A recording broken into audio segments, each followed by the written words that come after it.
모든 상황 속에서 주를 찬양할지라. 주는 너의 큰 상급,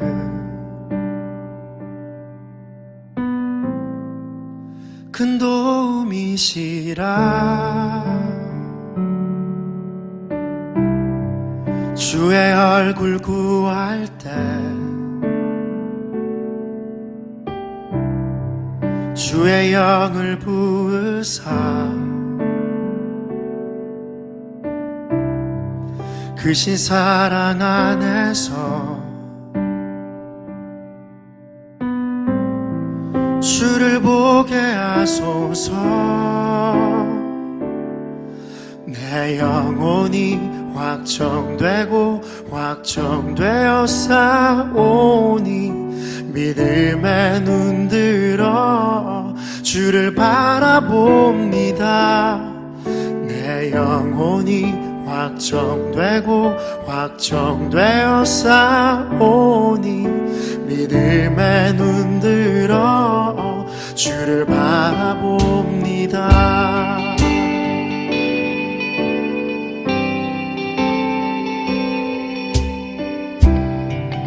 모든 상황 속에서 주를 찬양할지라. 주는 너의 큰 상급,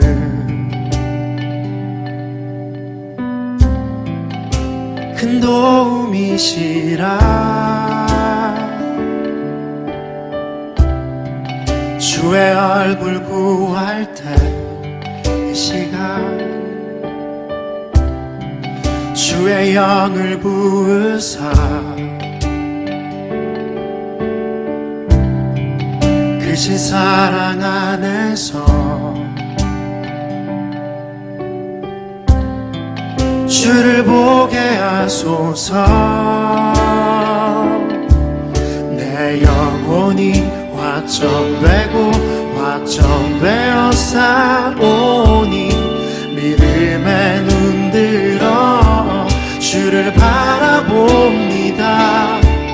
내 영혼이 확정되고 확정되어 싸우니 믿음에 눈들어 주를 바라봅니다. 내 영혼이 확정되고 확정되어 싸우니 믿음에 눈들어 주를 바라봅니다. 내 영혼이 확정되고 확정되어 싸우니 믿음에 눈들어 주를 바라봅니다. 주를 찬양할 때 주의 나라 이미 임했네. 그의 영원한 나라 보게 하소서. 주를 찬양할 때 주의 나라 이미 임했네. 그의 영원한 나라 보게 하소서.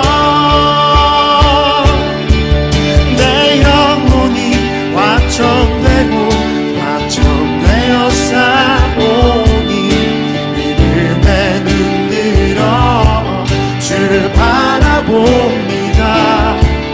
내 영혼이 확정되고 확정되어 싸우니 믿음에 눈들어 주를 바라봅니다. 내 영혼이 확정되고 확정되어 싸우니 믿음에 눈들어 주를 바라봅니다. 내 영혼이 확정되고 확정되어 싸우니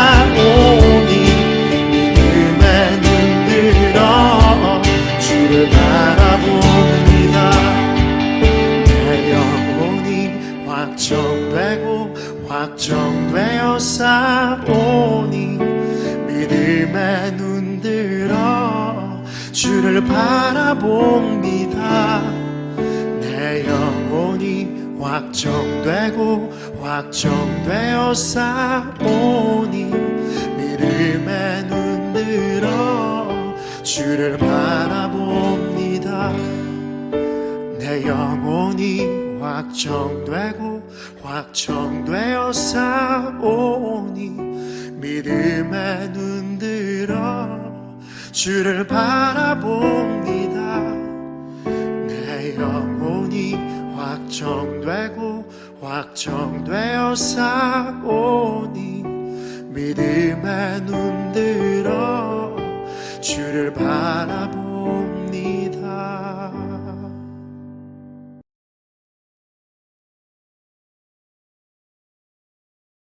안녕하세요, 성도 여러분. 오늘 수요 기도에 오신 모든 분들을 주님 안에서 환영합니다. 이 땅의 교회가 어려움에 처하게 되면 그 교회의 성도들에게 드는 공통적인 물음이 있습니다. 왜 하나님께서는 우리 교회를 지켜주시지 않는 것일까? 왜 주님의 교회, 그리고 주님을 따르는 성도들에게 어려움이 찾아오는 것일까? 저는 이러한 물음에 대한 답을 사도행전의 말씀에서 답을 찾아보고자 합니다. 다 함께 사도행전 12장 11절로 12절의 말씀을 통하여 하나님께서 교회에 어려움을 주시는 이유와 그리고 그 어려움을 어떻게 극복해야 하는지 말씀 속에서 답을 찾겠습니다. 사도행전 12장 11절로 12절의 말씀을 함께 봉독합니다. 그때야 베드로가 정신이 나서 말하였다. 이제야 참으로 알겠다. 주님께서 주님의 천사를 보내셔서 헤롯의 손에서 그리고 유대 백성이 꾸민 모든 음모에서 나를 건져 주셨다. 이런 사실을 깨닫고서 베드로는 마가라고도 하는 요한의 어머니 마리아의 집으로 갔다. 거기에는 많은 사람이 모여서 기도하고 있었다. 아멘.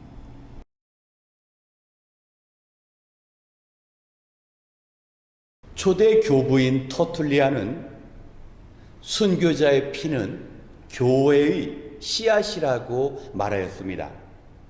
수많은 순교자들의 피 흘림 가운데 교회가 세워지고 또 그 피로 성장할 수 있다라는 겁니다.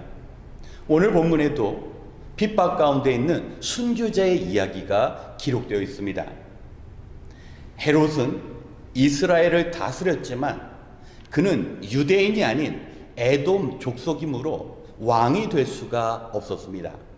이것을 알고 유대인들이 그를 미워하자 유대인들에게 환심을 사고자 유대인들이 싫어하는 크리스찬을 핍박한 것입니다. 그래서 먼저는 요한의 형제인 야고보를 칼로 처형했습니다. 그리고 이제는 두 번째 목표가 베드로가 된 것입니다. 유월절을 앞두고 수많은 유대인들이 모여들 때 베드로를 처단함으로 자기의 정치적인 영향력을 확장시키고자 한 것입니다. 그렇다면 하나님께서는 헤롯으로부터 베드로 사도를 지켜낼 수 없을 만큼 무능력하신 것일까요?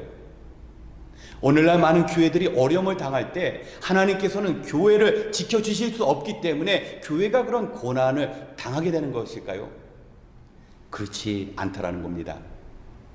마태복음 10장 18절을 보면 너희는 나 때문에 총독과 왕들 앞에 끌려가게 될 것이라 주님께서는 미리 예언하셨습니다.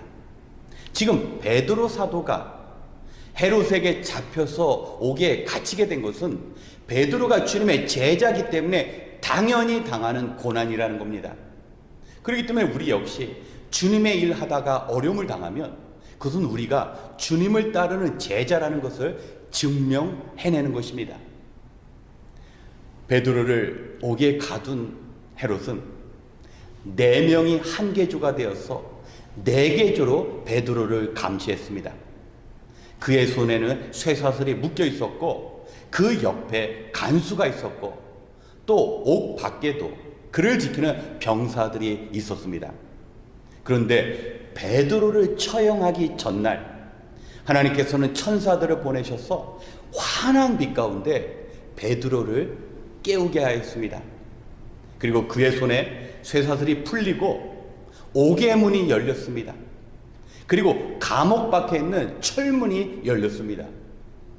베드로 자신도 이렇게 일어나는 일들이 마치 꿈이나 환상을 경험하는 것처럼 제대로 그 상황을 분별할 수 없었습니다.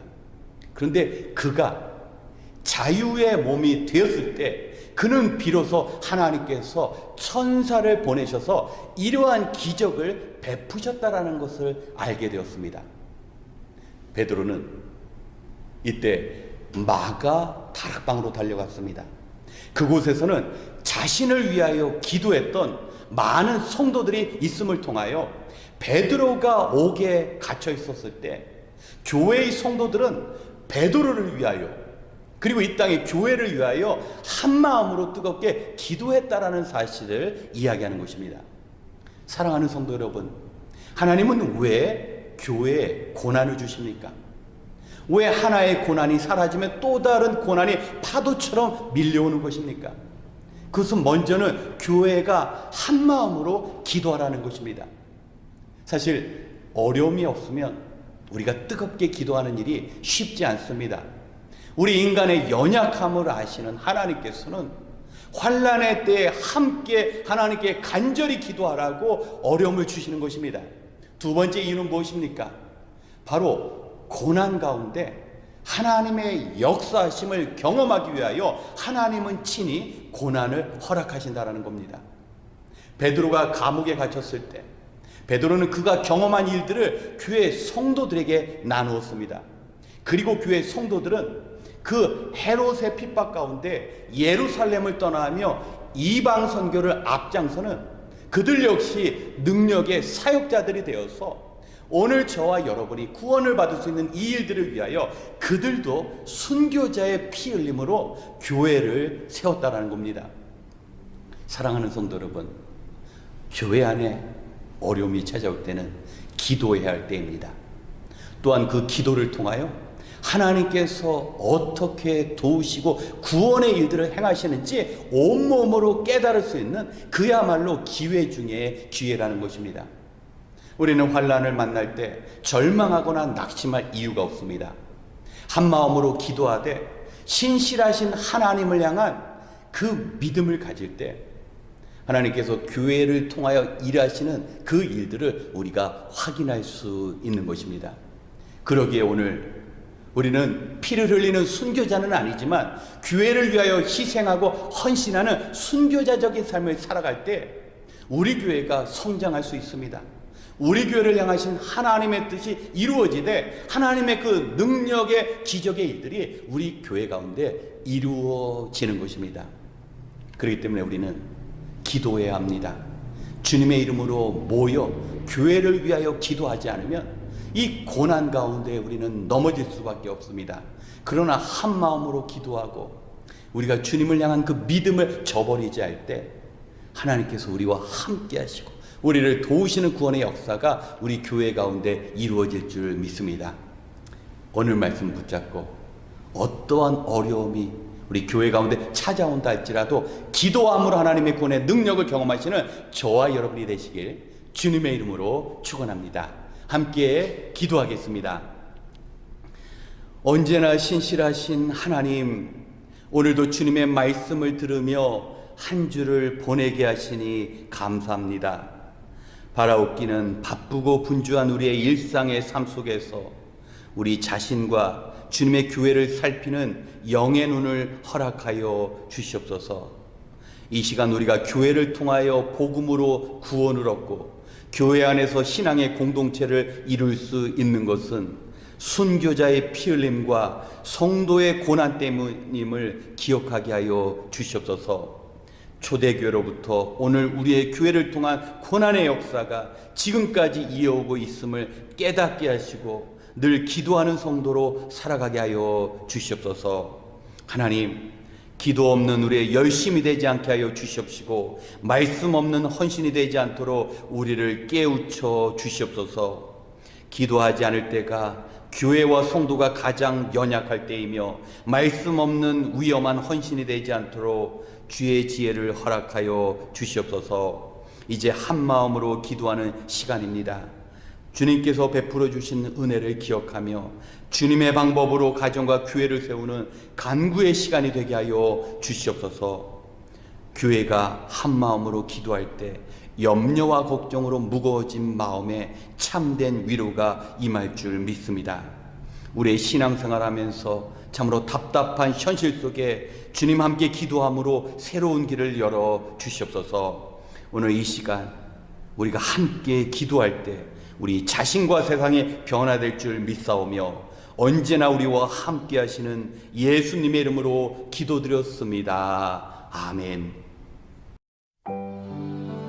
이 시간 오늘의 말씀을 기억하며 먼저 우리 자신을 위하여 기도하기 원합니다. 우리는 신앙생활을 하며 영적인 자유함과 더불어 영적인 긴장감을 가지고 생활해야 합니다.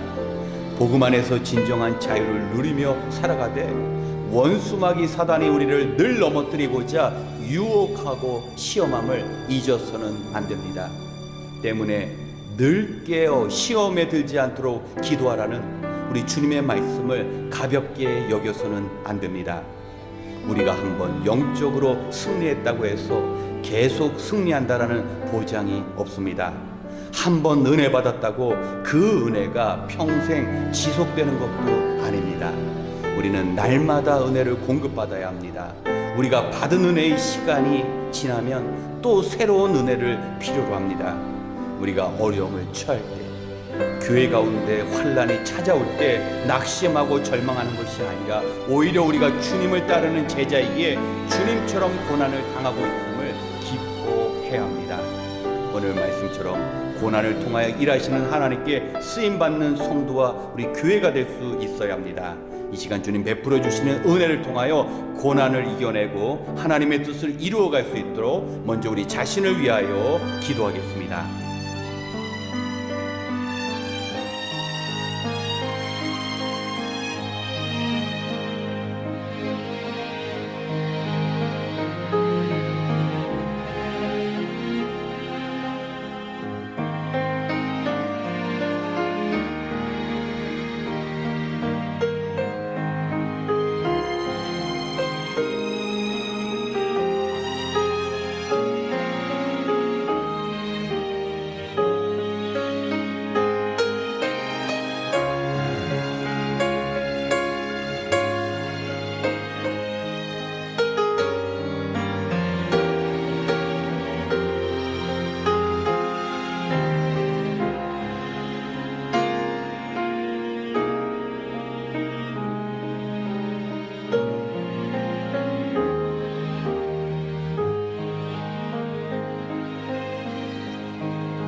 이어서 우리 교회를 위하여 기도하겠습니다. 우리가 모여 예배하는 모든 시간마다 성령의 기름 부으심이 필요합니다. 찬양할 때 전심으로 하나님의 보좌를 높여드리며 말씀을 들을 때 모든 회중들이 믿음으로 순종하고 기도할 때 성령의 부어주시는 능력이 필요합니다. 주님의 전에서 예배드릴 때 모든 심령을 붙들어 주셔서 오직 주님을 사모하는 뜨거운 마음으로 하나님 앞에 나갈 수 있어야 합니다. 더불어 우리가 예수님을 믿고 신앙생활 한다는 것은 주님과 함께 싸우는 일입니다. 우리의 영적 전쟁은 승리하신 예수 그리스도와 함께 온 성도와 교회가 한 마음을 이루는 일입니다. 주님과 함께 우리에게 주어진 성도와 교회의 사명을 온전히 이루어질 수 있도록 이 시간 함께 기도하겠습니다.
세 번째, 종말의 시대를 살아가는 우리 자신을 위하여 기도하겠습니다.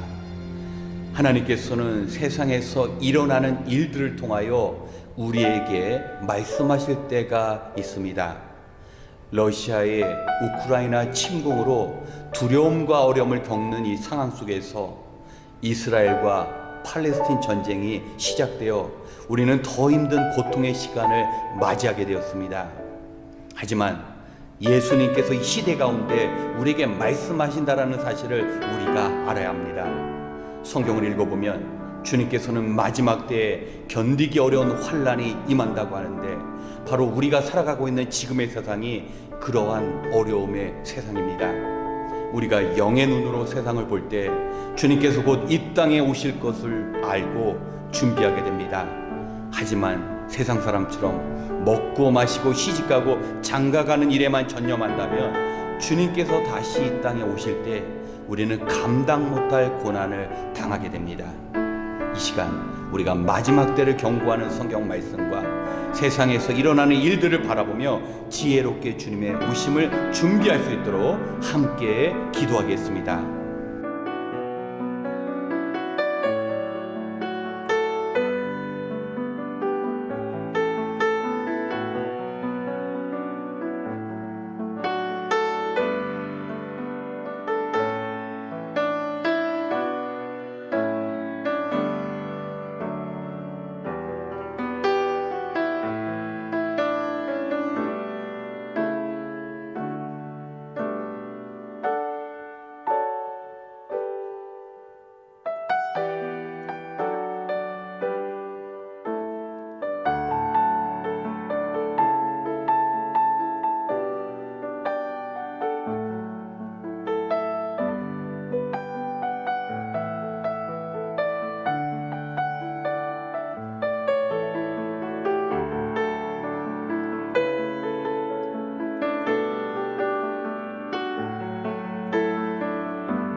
마지막으로 분쟁 가운데 있는 이스라엘과 팔레스틴을 위하여 기도하겠습니다.